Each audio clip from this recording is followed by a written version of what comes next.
So that reading again came from the book of Job, that profound and puzzling piece of wisdom literature in the Hebrew Bible that offers more questions than it does answers. This particular passage belongs to the final entry in a zoological catalog, a list of creatures that God presents to Job toward the end of the book. Here is the backstory. Job is a good and righteous man who becomes the unwitting pawn in a silly bet between God and Satan, and consequently suffers unimaginable traumas. God allows Satan to kill all of Job's children, destroy his entire estate, and afflict his body with terrible sores. Most of the book is a dialogue that takes place with Job sitting atop the literal wreckage of his former life, scratching his sores with a shard of broken pottery. It's quite an image. Utterly bereft and grieving, Job defends his innocence against those who insist he must have brought calamity upon himself, because in God's world, good is rewarded and evil is punished. Job challenges this orthodox religious view, pointing out that actually the wicked often benefit in this life, while the good suffer.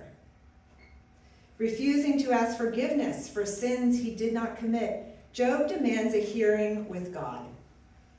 Job wants answers. God obliges and speaks to Job from a whirlwind. However, God doesn't give Job the answers he seeks. God doesn't resolve the question of Job's innocence, doesn't even address the issue of human suffering at all.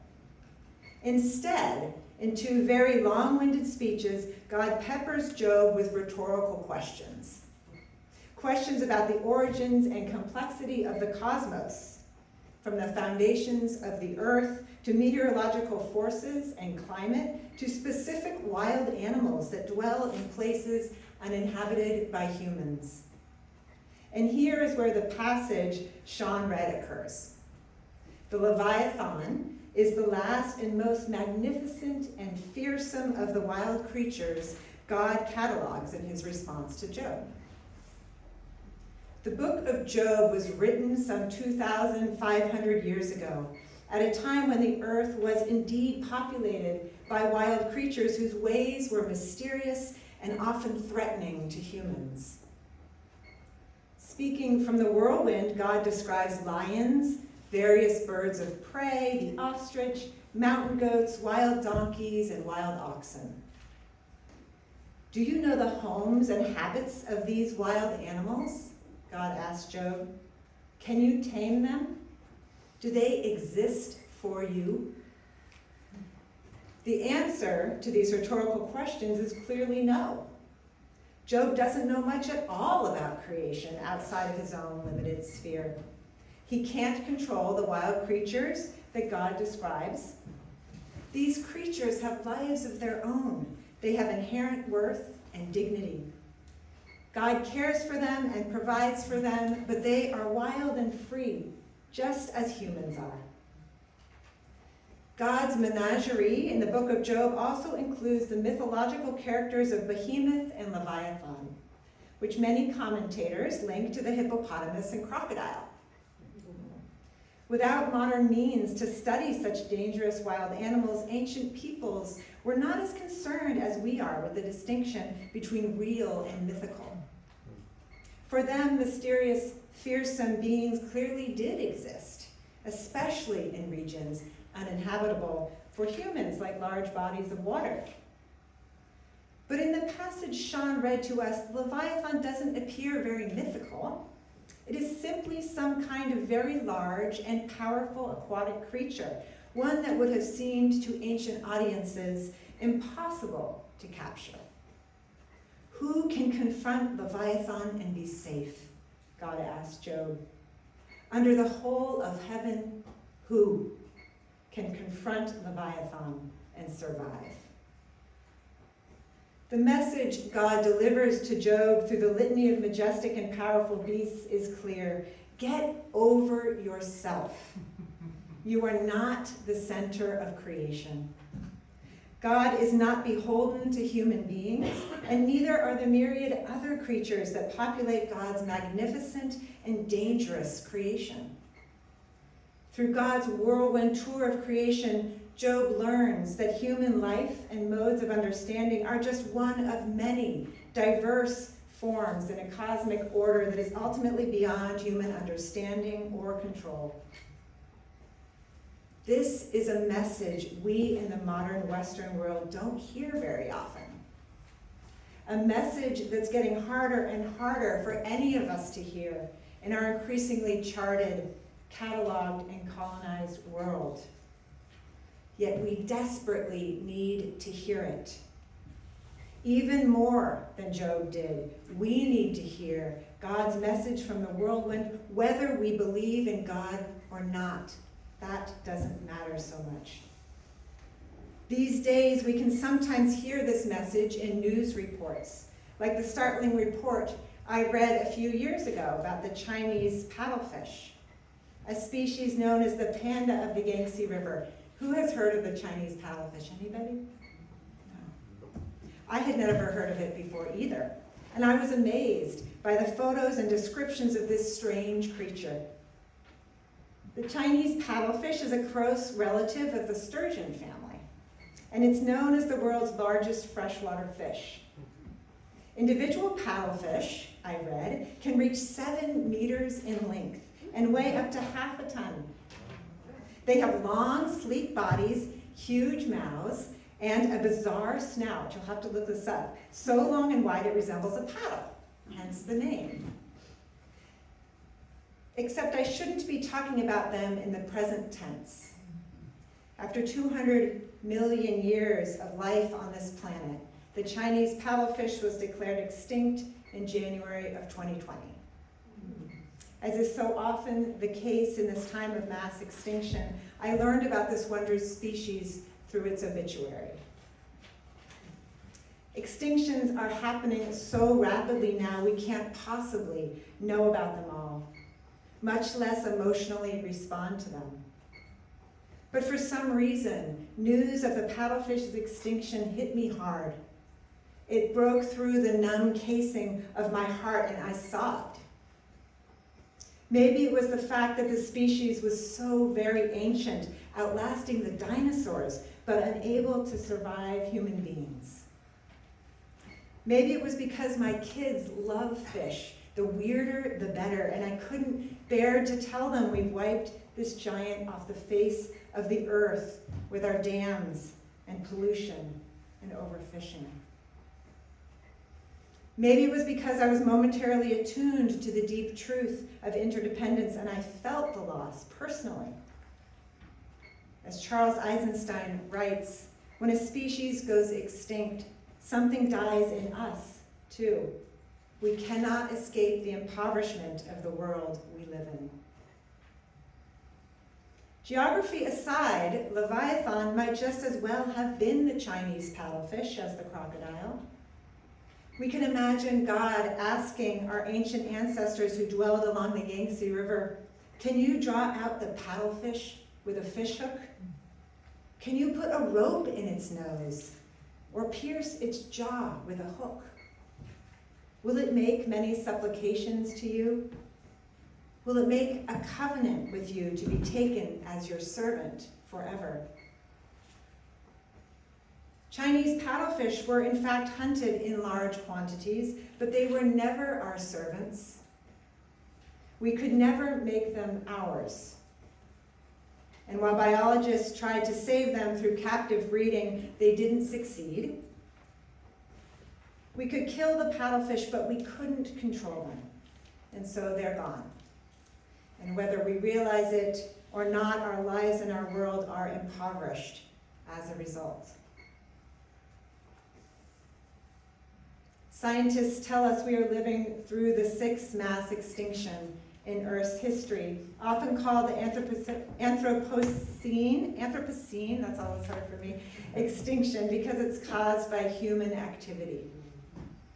In light of this fact, one might read God's speeches in the book of Job today and consider them completely outdated, no longer of use in a world where humans now do know the habits and habitats of nearly all known species, where we have contained or restricted nearly all wild creatures, where we have, alas, drawn out leviathans from the waters, identified them, captured them, killed them.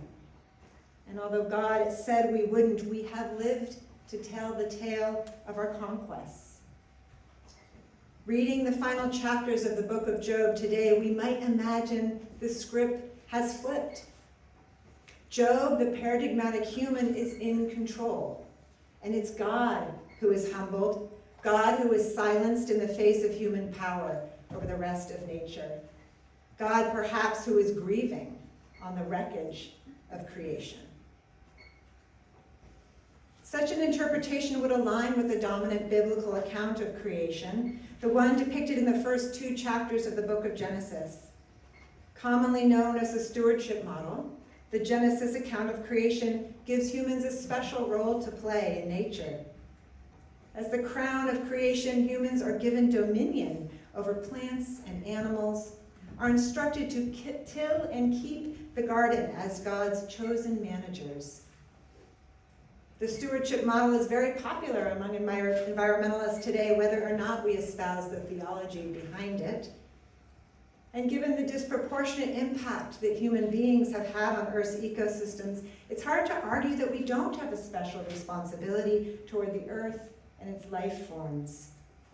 And thankfully, a lot of us are working awfully hard to fulfill that responsibility today. Some even say we are no longer responsible simply for tending the earth, but for actually saving it. And there's truth to that. I believe it myself much of the time. But there's also delusion and hubris in thinking we can save the world, even from ourselves. It's the kind of thinking that helped get us into this mess in the first place. An overblown sense of our own primacy and power. The truth is, saving the earth is superhero stuff. It's a tremendous responsibility, and we don't seem to be making much headway. No wonder we often feel overwhelmed. No wonder some of us fall into despair about climate change and species extinction. It's not at all clear we're up for the job. We're just people, after all, finite, mortal, often foolish, mistaken, and confused.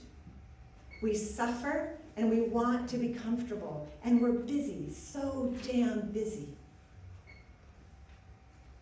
This is precisely why I chose to preach on the book of Job today, because there remains profound and much needed wisdom in it. Just like the Chinese paddlefish, the meteorological forces and wild creatures that God catalogs and that we know today can be studied and impacted and even destroyed by us humans, but we cannot control them. And unless we radically change our individualistic and anthropocentric orientation toward life, we won't be able to save them either. We can't save much of anything worthwhile by ourselves. We just can't. In an interdependent world, heroic individualism of any kind is a fiction, and a destructive one at that. Too often in our ecological concern, we focus only on the human impact on the rest of nature, as if the influence goes only one way. But in a relational universe, it doesn't only go one way. We aren't the only ones with influence, with the power to save or destroy. Nature teaches us that we are saved by things which ignore us, writes Robert Kennedy. And nature's indifference to our designs can be a source of our joy. In that sense, our salvation as human beings comes from breaking out of our egocentric mindsets, our cultural constructs of separation, individualism, competition, and control. God's response to Job's suffering was to radically expand Job's horizon of awareness and concern. God answered Job by showing him the vast expanse of creation that exists outside of himself in his own self-involved despair. My friends, this is why we come to church, isn't it? To connect to things that are larger than ourselves so we can experience a kind of salvation or liberation.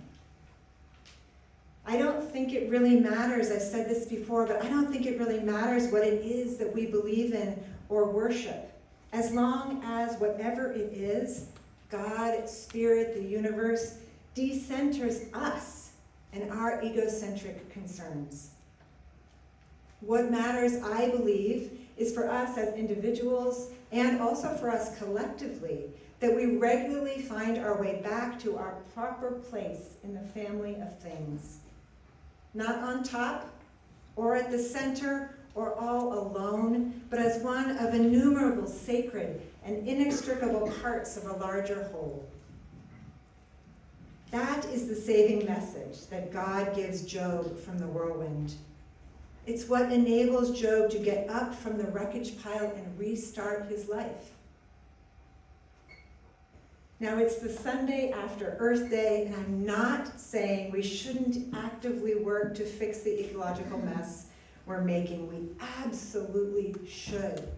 What I am saying is that how we approach the task of fixing the world matters. Do we approach it as a problem we can solve all by ourselves, with our human intellects, willpower, and technologies? Or do we approach it with humility and awareness of our deep interconnectedness in the web of life? Do we approach it as much with our hearts as with our minds? Do we make time to wonder at the vast intricacy of the natural world and to grieve the losses we're experiencing, to grieve them? Charles Eisenstein writes, usually a course reversal toward wholeness is sparked by some kind of crisis, but it is not guaranteed by one. Each crisis, each tragedy, each new injury or loss is an invitation onto a different path. It is up to us to accept that invitation. That was Charles Eisenstein. So if the script in the book of Job has been flipped, and God is now the one crying out to humanity from the wreckage of creation, can we at least hear the invitation? The invitation to see the world as God does, or the universe does, or however you want to name that larger vantage point that enables us to appreciate the wider context and deeper truths of existence. Here's how I'd like to retell the story for our times. Maybe God is sitting with us on the pile of the wreckage, and God is grieving. But God is also delighting in the fierce beauty of creation, and God is inviting us to do the same.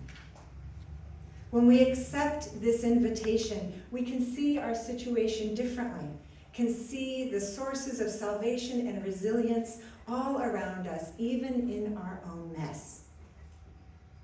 God's speeches in the book of Job help us see that salvation in our times may not look the way we think it should. We are never going to have all the answers or all the power, but we don't need those things to find our proper place in the web of life. For that, we already have everything we need, right here in the still wildly diverse and sacred community of life to which we belong. May it be so. Amen.